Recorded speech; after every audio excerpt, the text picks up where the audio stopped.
Ciao a tutti, ebbene sì, c'è stato, l'abbiamo visto in parte finché abbiamo retto, c'è stato il Digimon Con 2023. E com'è stato? È stato bello? È stato brutto?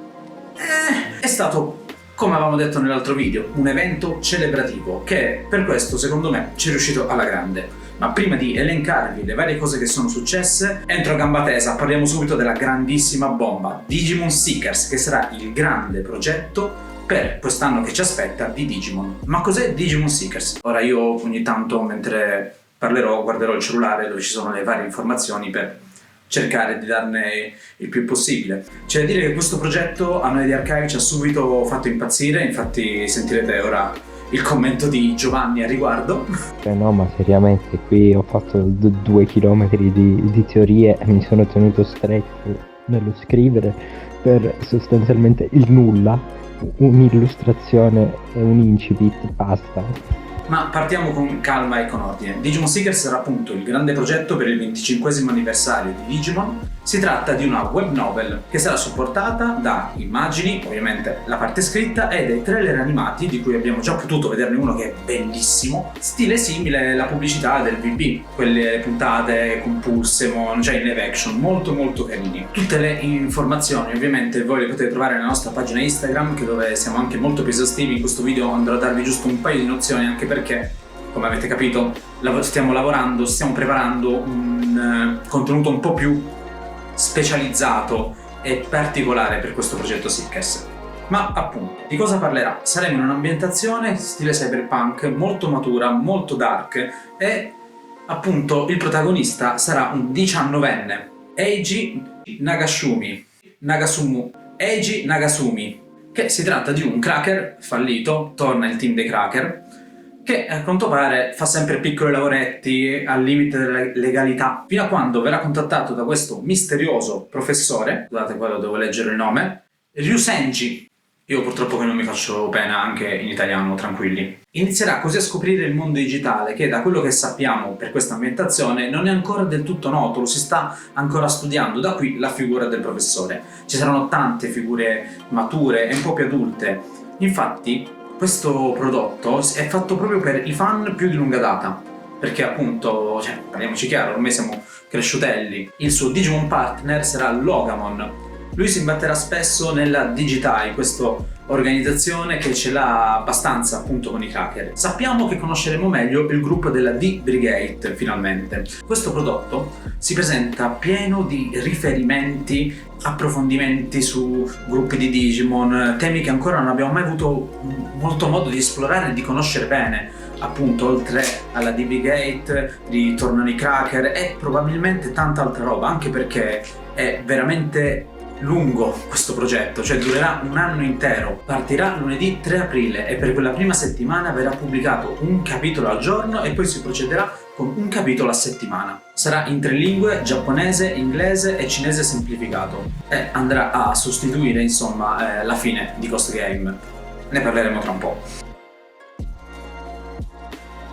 Io vi consiglio di recuperarvi il trailer, di recuperarvi i nostri post in pagina, perché sembra un progetto veramente interessante. Un progetto che, sarò onesto, l'avessero usato come ambientazione, che ne so, per il nuovo story di cui purtroppo non si sa più niente, sarei saltato sulla sedia, perché è molto intrigante, molto maturo e alla fine è quello che un po' tutti noi fan, almeno di questa community, vogliamo. C'è tanta lore, c'è tanta maturità, ci sarà una trama veramente coinvolgente per il mio, e noi non vediamo l'ora veramente di poter assistere a questo progetto. Non mi fa impazzire, personalmente parlando, lo stile web novel, perché anche non mi ci sono mai approcciato, però sarà una prima esperienza per tutti. Prepareremo tante piccole cose, tante cose interessanti legate a questo prodotto. Passiamo adesso invece al con in generale. Come ho detto in introduzione, è stato un evento veramente veramente celebrativo, molto molto carino, e adesso vi andrò a elencare tutte le cose che sono state dette. Non le approfondiremo in questo video, ma potete trovare tutto bene nel dettaglio in pagina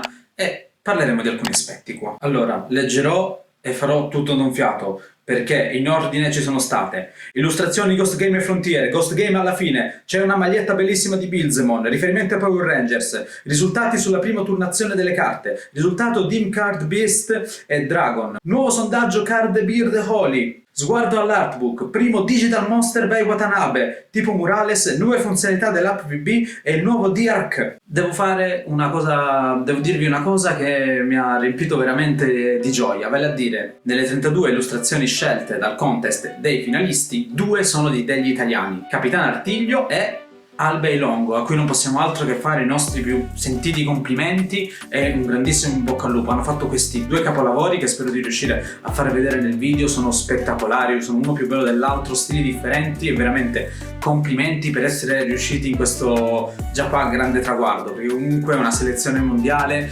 essere fra i 32 finalisti, speriamo veramente che veniate selezionati. Io personalmente durante la live poi di Siro H. Pavurosauro o viceversa ho anche assistito alla intervista doppia che è stata fatta alla doppiatrice di Takuya di Frontier, alla doppiatrice del protagonista di Ghost Game. Più che interessante è stata un'intervista molto carina, a tratti divertente. Devo essere onesto, a me questi eventi giapponesi pieni di entusiasmo, che risultano anche un po' cringe per il nostro umorismo un po' più europeo, tutto sommato non mi dispiacciono, hanno questa incredibile carica tutto il tempo, è molto particolare. Essenzialmente, come avete capito, comunque di grosso, di grandi novità non ce ne sono state. È stato annunciato un grande progetto che penso che sarà quello che ci accompagnerà per tutto l'anno. Infatti adesso vorrei fare una piccola riflessione sull'anno che ci aspetterà, su questo 2023 Digimon.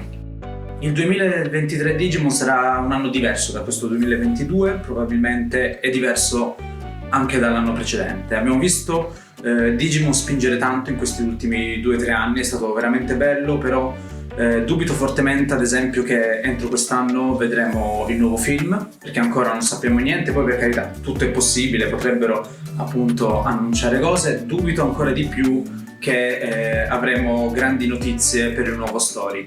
Confido ancora che magari forse entro la fine dell'anno il titolo faranno uscire, ma non di più. Dal punto di vista videoludico adesso ci godremo, per chi vuole, il nuovo Next Order che ha portato delle modifiche, sarà velocizzabile in velocità 1.4 e se siete curiosi anche di come funzionano alcune meccaniche di farming potete tornare alla live evento e hanno proprio dedicato i 10 minuti di gameplay a far vedere come far nascere uova, come allevare i Digimon.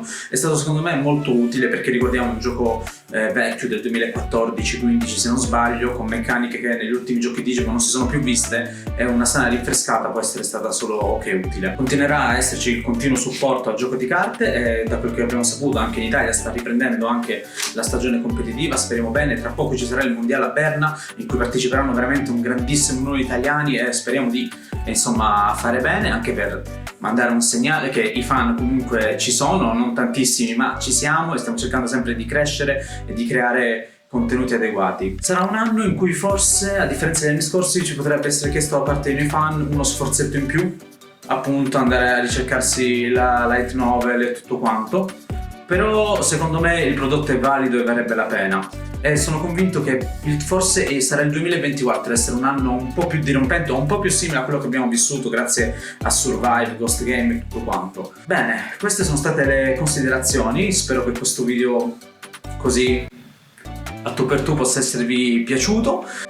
Spero di aver parlato bene, non credo, cercherò di fare il meno tagli possibili perché balbetto mentre parlo, ma queste cose a voi non mi interessano. Però vi devo chiedere un grande favore, magari devo dirlo all'inizio video: se il video vi è piaciuto lasciate un mi piace, commentate e condividetelo perché ci aiuta tanto come cosa, poi sono soltanto 2 click, per favore fatelo. Bene, Digimoniani, che termine di merda. Qui è tutto da Digimon Archive, continuate a seguire la pagina per avere tantissime informazioni più dettagliate. Noi stiamo lavorando per creare contenuti sempre più variegati e sempre più particolari. Vedrete, vi aspettano dei bei mesi per Digimon Archive.